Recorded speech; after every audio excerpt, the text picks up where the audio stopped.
Well, hi, how are you guys all doing out there in video land? This is Everett Johnson again.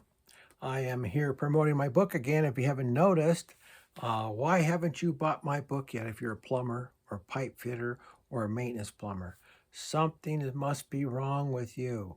Okay, now, here's the deal. I've spent many years in construction.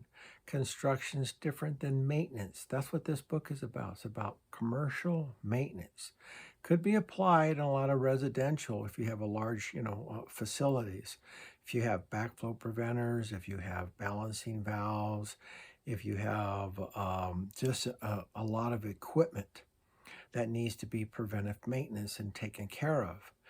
Now, as I say, this isn't service. This isn't commercial work. I mean, it's not construction work, but this is how you get your experiences in construction.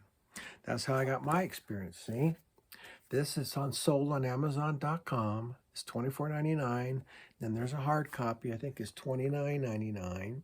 Same stuff is in here as in here, or you can buy it if you're a member of Amazon. You can get it online, I think, for $4 or $5 and just read it there. But this is the book, and it offers just really a lot of information, especially with maintenance. That's what it's about. Now, it's a self-written book. My son did all the graphics.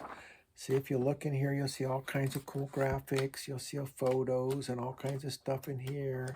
It has tools. It talks about, I have many, many chapters, but, estimating, backflow preventers, air hammer, what's caused by hammer, hammer arresters, how and where you get them.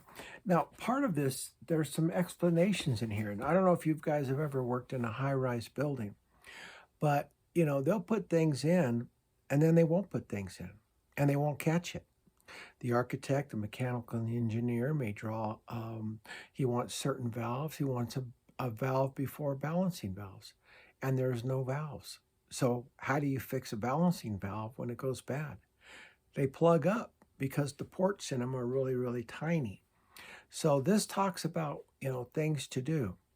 So if you're going to get into maintenance and you're going to be a good maintenance plumber, and if you're a manager or whatever of a high-rise building and buildings, this will serve you well, this book.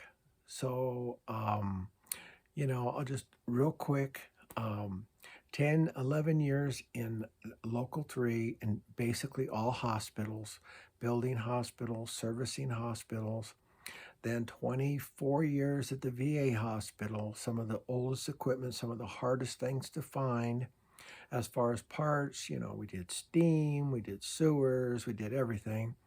And then I went on to work at the Bellagio, and I worked there for 2 years because I didn't really like Las Vegas. I came back home. But there you find that they use a lot of expensive equipment. They have equipment that'll, ultra what do they call it? It can go through the wall and it can tell you if there's a water leak.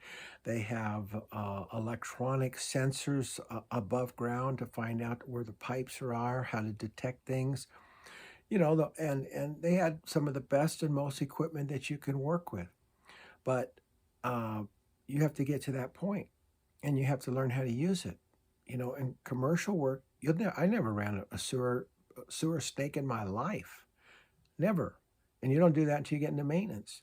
And then when you do maintenance, a lot of times, if you do a lot of unplugging sewers and stuff like that, drainage systems, you normally subcontract that out to a contractor because they have heavier equipment.